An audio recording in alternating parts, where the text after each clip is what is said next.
I couldn't believe this. I thought that it's a Poe, but then I look into it and no, apparently this actually has transpired. So for those of you who don't know, the United States has several military bases on the territory of Romania as part of a NATO agreement. And recently it was discovered that some criminals were siphoning gas from one of these military bases, and over the course of several years, they stole more than $2 million worth of gas from the Americans.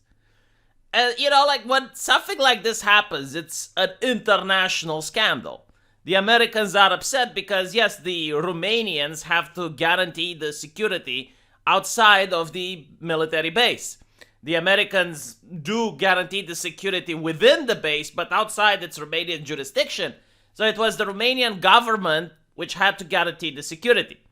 So the Romanian government has egg on its face, but the Ministry of Defense, a man by the name of Vasile Dâncu, came out yesterday and said it's the Americans' fault because they weren't culturally sensitive to the Romanian way of life. You see, according to the Ministry of Defense Vasile Dâncu, he considered that this is part of Romanian culture and the Americans should be less bigoted about it. They should understand that they're now in a different culture. We have different ways of doing this, and the American base should have made sure that it doesn't have access to its gas pipeline from the outside.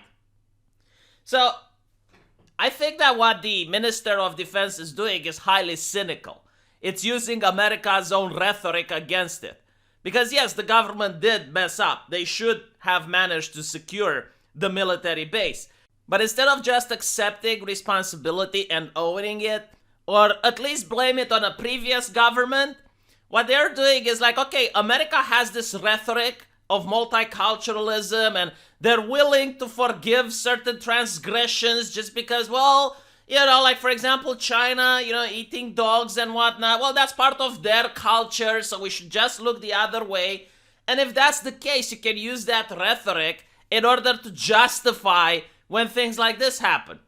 It's kind of what Turkey and Belarus is doing against the European Union, because the European Union has like this overhyped rhetoric that people from other countries that come here, like other immigrants and refugees, they never do anything wrong and they're actually a betterment for the European Union, and the more people come here, the better the European Union has it. So Turkey can now literally blackmail the European Union. They went like, okay, we're going to keep all the refugees and asylum seekers in Turkey if you give us money. And the moment the European Union stopped giving money to Turkey, then they pushed all the asylums and the refugees and they emptied the Turkish prisons and everything and just pushed them all the way to the Greek border. And now, like the European Union, what can they say? So you now have a problem at the Greek border where the Turks were just pushing people outside the Turkish border and locking doors behind them.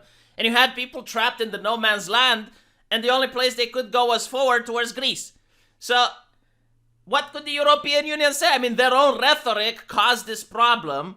And it's very similar to what we witnessed when the United States was wiggling their finger at China regarding how they're treating people in Hong Kong. And China said, it's like, oh, what about Black Lives Matter? What about the systemic racismus of systemicismus in the United States? You get to see more and more nations using progressive rhetoric against Western nations. Because the Western nations are the ones promoting said rhetoric within their borders. So while that rhetoric is really great if you're a leftist government and you want to seize power, and you're like, oh, this nation was always evil, this nation always have problems, just put us in charge and we're going to fix everything.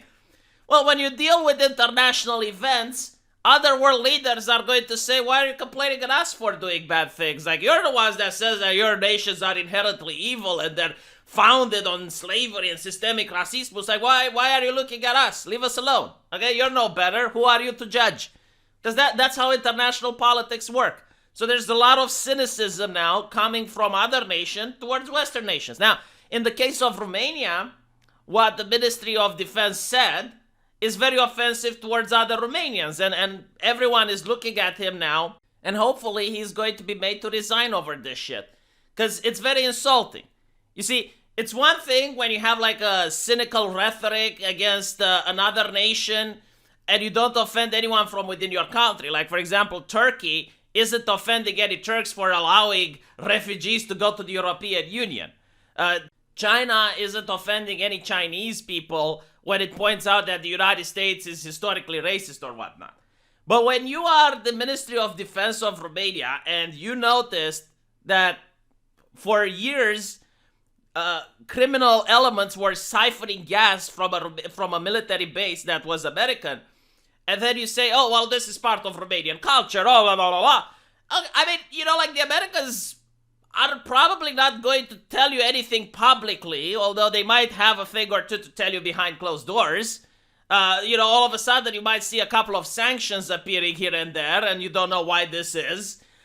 But internally speaking, I as a Romanian am offended. Like, no, this is not Romanian culture. This is a culture that was promoted by socialism when the great dear leader, the communist leader, created rationing for everything, and a person with a medium wage was surviving. He wasn't living, he was surviving, so he had to hustle and make some money on the side in order to be able to survive the communist multilateral developed utopia. So yeah, people were stealing gas back then. People were trying their best in order to figure out ways to make some more money on the side because the government was actually planning to make everyone equal, and by equal, they meant equally poor. So people had to find various ways in order to survive. Now, those times are over. Those times aren't here anymore, thank God. We don't have socialism. So no, like, Romania is not a nation of thieves. It is a nation where the government was incompetent and couldn't figure out ways to protect the military base that belonged to the Americans. And it's kind of funny, like, he actually goes and he justifies why we failed to protect the American military base. It's like, well, because other bases don't have this problem. Like, you don't have thieves stealing from other bases. And then the reporter goes, it's like, yeah, but other bases are more poor, so they don't have $2 million worth of gas. And I'm like, oh my God, like, is this the conversation? Really? Just own to the fact that you failed. It's like, okay, security was lax, we're sorry.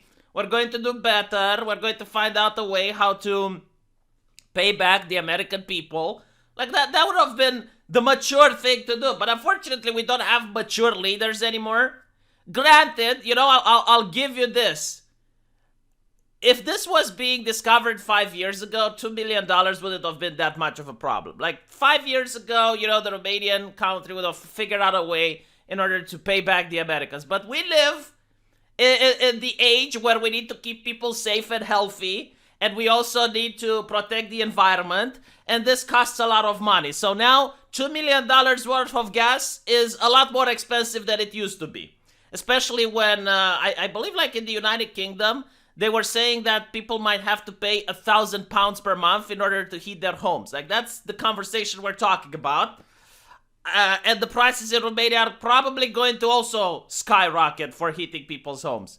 So the government is probably afraid because it literally cannot pay the Americans right now. It can't afford to pay them because we need to keep people healthy and safe in here. You know, we need to pay the Pfizer tribute so we can get more vaccines into the country. Like, that's where the money needs to be going. So when you have a problem like this, well, what can you do? You know? But the Americans should be happy. Like, I would have told the Americans that they should be happy because it's less global warming. It's like, look, $2 million less of you to pollute. You know, like, at least the thieves, the bad people in society have managed to get that gas. I mean, those people are bad anyway, so they're going to do bad things, but you're America, right? You care about the environment, you care about the Green New Deal, so we can't allow you to pollute. You know, you need to be people with hearts that are pure and innocent, and you can't have this burden upon your soul. See, if I was the Minister of Defense, I would have said something very cynical at them that wouldn't get Romanians offended.